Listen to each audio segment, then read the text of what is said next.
Sa mundo ng flip-top battle, namumukod tangi si Idol Sinyo. Ang kanyang husay sa pag-rap at makabagbag damdaming liriko ay nagbigay sa kanya ng natatanging pwesto sa industriya ng hip-hop sa Pilipinas. Isang tunay na talento, si Idol Sinyo ay hindi lamang isang tagapagaliw, kundi pati na rin isang inspirasyon para sa mga kabataan na nagnanais magtagumpay sa larangang ito.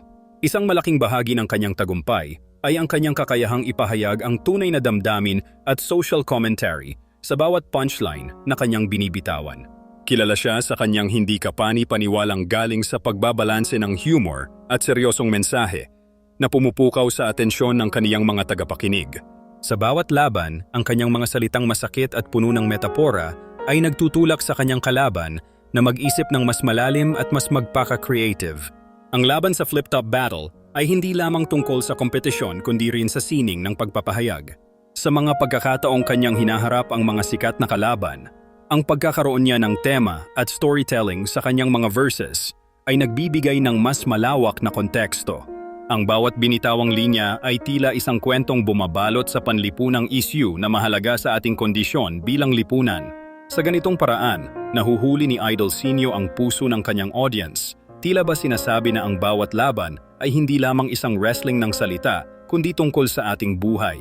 Sa kanyang pag-usbong sa flip-top battle scene, marahil ang pinaka-nakaka-inspire na bahagi ay ang kanyang walang kasing dedikasyon sa sining. Sa bawat laban, ipinapakita niya ang kanyang pagsisikap na mas mapabuti ang kanyang talento. Hindi siya natatakot na subukan ang mga bagong estilo at pamamaraan. Kaya naman siya ay patuloy na umuunlad at umaangat sa laban. Sa kanyang mga tagumpay, nais niyang ipakita na sa likod ng bawat idol ay ang kwento ng pagtahak sa tamang daan, kahit sa kabila ng mga pagsubok. Sa kabuuan, si Idol Sinyo ay higit pa sa isang flip-top artist. Siya ay isang simbolo ng passion at creativity. Ang kanyang presensya sa entablado ay hindi lamang nagbibigay saya kundi naguudyok sa iba na ipaglaban ang kanilang mga pangarap. Sa bawat laban, pinapanday niya ang landas para sa mas maraming talento na susunod na henerasyon, na nagtutulak sa kanila na maging matatag at malikhaing higit pa sa kanilang inaasahan. Sa mundo ng flip-top, ang pangalan ni Idol Sinyo ay tiyak na mananatili.